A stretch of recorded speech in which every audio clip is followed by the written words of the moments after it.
Good morning, everyone. Welcome. My name is Menachem Creditor. It's my honor to serve as scholar in residence and rabbi for UJA Federation of New York. We bring you Torah and music, blessing, and community every weekday. We've been doing so since March 18th, 2020. Today it is April 10th, 2025, just days before Pesach. 5 years and a whole bunch of days into our community. What a gift it has been to be present with friends from all over the world just to say good morning, name to name, face to face. Tracy and Arlene, Linda and Shari. Shari, today's day 25 in the hospital, and we are sending you not just good thoughts, but love and healing. Anya and Jack, Tsiona, Lisa and Jonathan, Boker Tov, it's good to see you.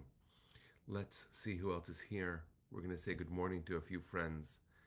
Natalia and Rosa, Cynthia, Arlene, Barry and Amy. Hi, Susie. Good to see you. Not sure who B. Claren is, but welcoming you on Instagram. Deborah, good to see you too. Sunday, Boker Tov. Boker Tov. Barbara, sending love to West Palm Beach. Making a l'chaim to you. I already said the bracha, but here we go. Judy, Boker Tov, you are headed to Israel today. I am so jealous. I'm so happy for you. I'm so happy for Israel. It's good that you're there. Amy and Cecile, Deborah, sending love to San Francisco. Missing you, hoping that you are well. Anna and Ron, Deborah, you're headed to Tennessee today or tomorrow. Safe travels. Barbara, it's good to see you. Meirav, welcome, welcome. Anava, good to see you. Hi, Lynn. Okay.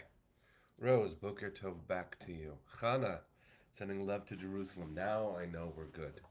Now I know we are good. Arlene, last night you made cookies, brownies, and biscotti for Pesach. Today is brisket and chicken soup. I so want to be at your table. That's a good feeling. Adrian, my friend, welcome back. Good to see you. Okay, let's take a breath. Kate, good to see you. Okay, hi Adele. Hi Jacqueline. Corinne, welcome.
All right, everybody. It's good to see all of you. Valerie and Judy, you are both heading to Israel today. Who knows? You might be on the same flight. Maybe they have a special row for 9 o'clockers. Good morning, everybody. It's good to see you. Sharon, prayers to your nephew who is fighting for our people right now in Gaza. May he be safe. May all of our chayalim and chayalot, may all of the soldiers be safe. May they come home soon, successful with our beloveds in their arms. A note. When I began this broadcast, it struck me when people noticed the color shirt I was wearing. It was a very strange thing. When you're, used to speaking in public, but not necessarily so up close because of the camera, you get used to some strange observations from people.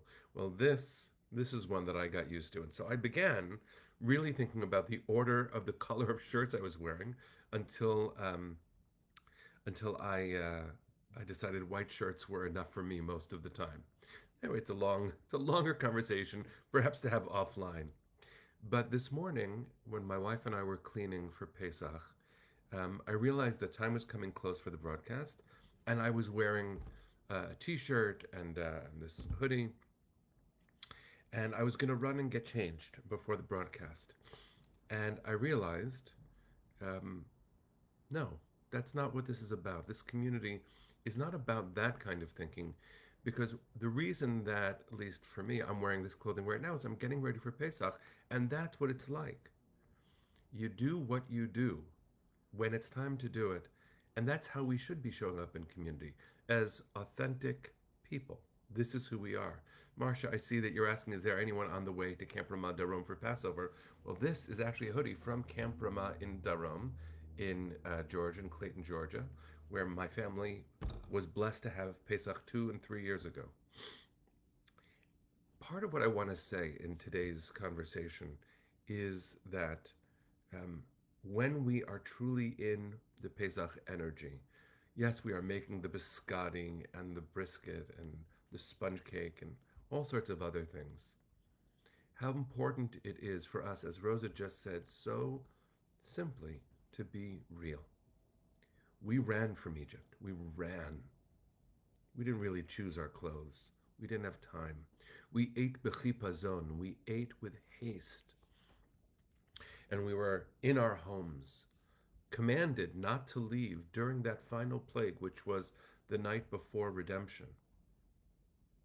And I happened to this morning, and maybe it's not a coincidence, but I thought it was, be wearing a T-shirt that says "Yachad Nenatzeach." We are united for victory. I got this T-shirt my first trip back to Israel after October 7th, which was October 29th of 2023, with a group of rabbis UJA sent. And that's also when I got this necklace. It's day 552 since October 7th, so that was day 25. And I got this yellow bracelet about a year after that. This beautiful bracelet, which says, "The greatest thing in the world is doing good," is from, it's called Sachi, a beautiful Israeli nonprofit that UJ supports, helping at-risk youth support their communities. And I realized this is what it is to be dressed for Pesach. Saturday night for the first Seder, I'm going to put on a kittel, a white robe. It's traditional. My father always wears one for Seder. I do too. But really, we can never be prepared for Pesach. Pesach is about struggling for freedom. It's about telling our story. And yes, we lean to the left and we have cushions, but we know, because we're leaning on the left, that we're trying to feel comfortable, but the story is uncomfortable. It's uncomfortable. It's frightening. We've been counting 552 days together. It's not okay. And this fight for freedom begins with a recognition that the world isn't as it ought to be. Our people isn't as it ought to be. That Judy and Valerie are going to Israel, it feels to me more how it ought to be. And so what is it to plan for Seder? And that's really the question. What is it to plan for Seder? How can we plan for Seder? I think ultimately, and I'll get my way back here in a moment, I think ultimately the goal is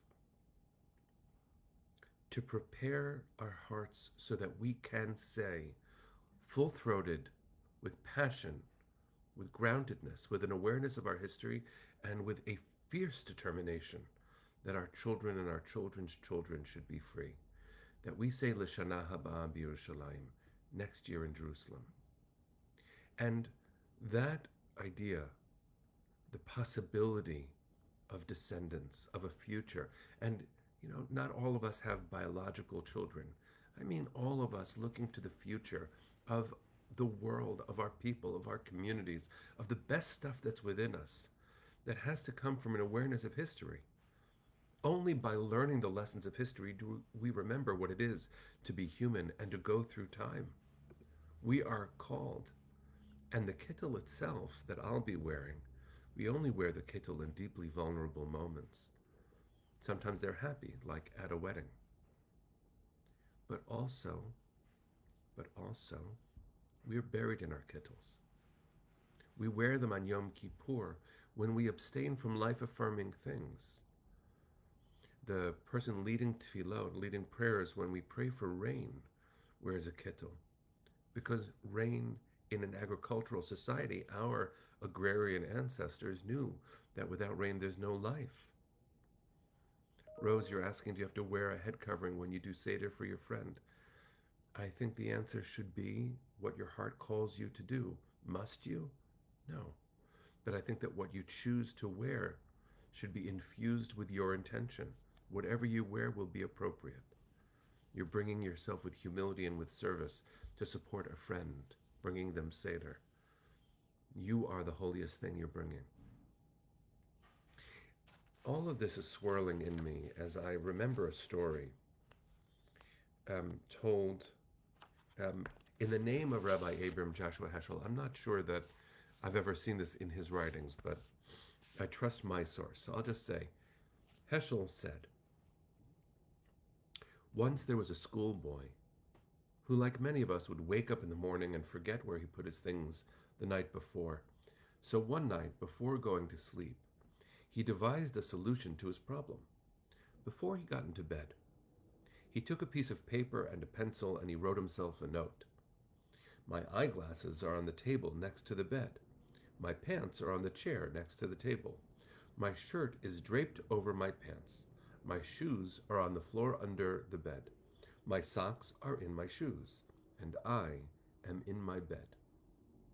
He placed the list on his bedstand and he went to sleep. The next morning, when he awoke, he took his list from his bedstand, and to his astonishment, he found everything on the list.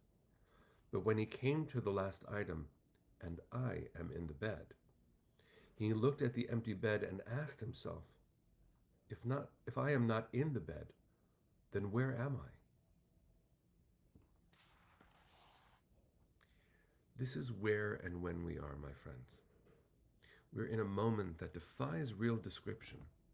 I imagine that many years from now, spiritual and maybe biological descendants, people who know the history that we are, will write about this on the margins of their generation's Haggadot. They will include things that we've been living through. They'll be able to describe this moment perhaps better than we can, because we're in it. But we are told in the Haggadah, Bechol dor vador, chayav adam lirot et atzmo ki'ilu hu yatsa miMitzrayim. In every generation, a person is called to see themselves as if they left Egypt. Well, if what I just said about our moment is true, that later generations will be able to experience and describe what we are in better than we can see it ourselves, perhaps there is some truth to the idea that in telling the story of our ancestors, we, who can see it in hindsight, who can look back at the history that they lived through, we understand in the scope of longer arcs of history what it represented. Perhaps, if I made a list right now, I could describe where everything in my room, everything in our kitchen is. But deep down, I don't know that any one of us has the capacity to describe where we are. That's why Hineni is such a big word. The Seder is a call to say not just Hineni, here I am, and not just Hinenu, here we are, but this is where we were. And now I am here. It's like we're making a list to remind ourselves of where we are.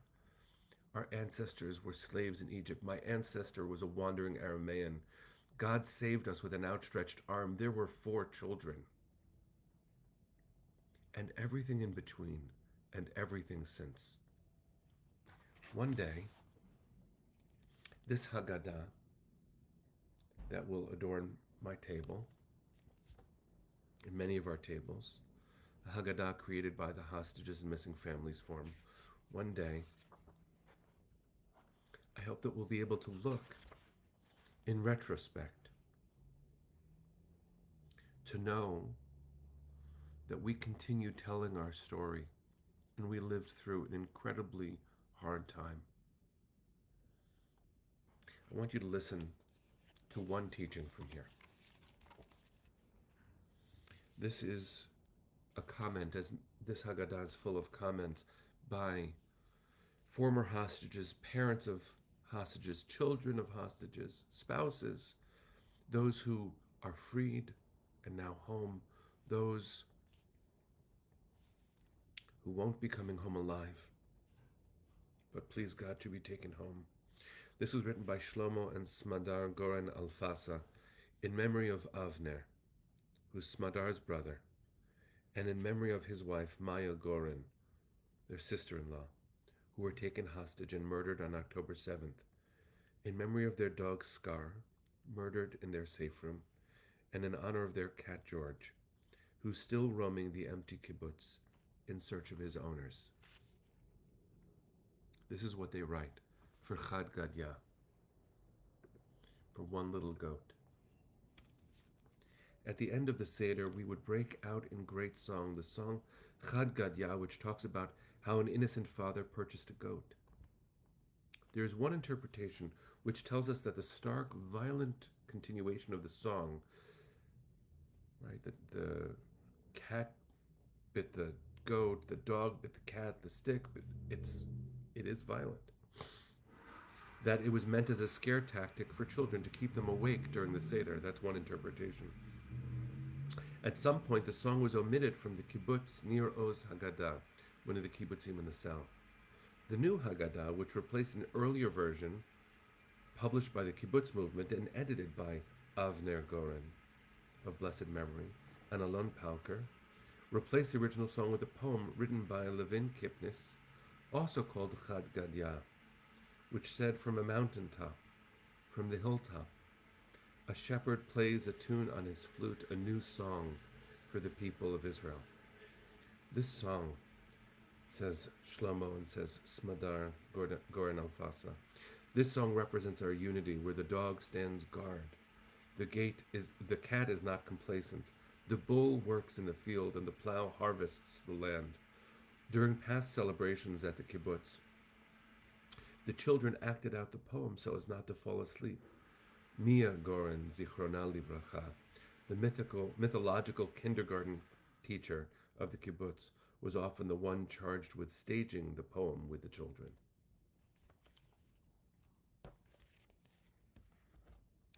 I offer this to you not only in sadness, though, also with sadness. And as Rita's saying, we will also be having a lemon on our Seder plate, as Rachel Goldberg Poland suggests, not only in memory of Hirsch, but absolutely in memory of Hirsch. I share this because we have always told these stories, my friends. We've always told these stories. And we are so brave to tell our stories. Additions to the Haggadah are the tradition. Our additions to the Haggadah is this moment's iteration of tradition. It is, of course, as we're saying, heartbreaking and tough to hear. But we are so beautiful. We have always been so brave.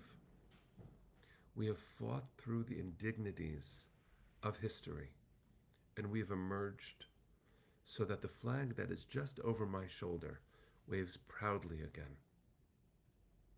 Of course, that's a fight too, and many of us are fighting that fight. But think about what this means in our history. That a rabbi is able, through technology, to share a living Torah with a community from all over the world, that through strange algorithms and personal decisions we find each other every single day to celebrate one of us who's made Aliyah since the broadcast began, Hi Chana, Two of us who are on the way to Israel right now, Judy and Valerie. So many of us who are making recipes for Pesach, supporting each other in moments of need. Shari, I see you. I'm praying for you. We are a loving people, as Lydia writes. Lydia wrote, yes, I sincerely believe we are the future descendants.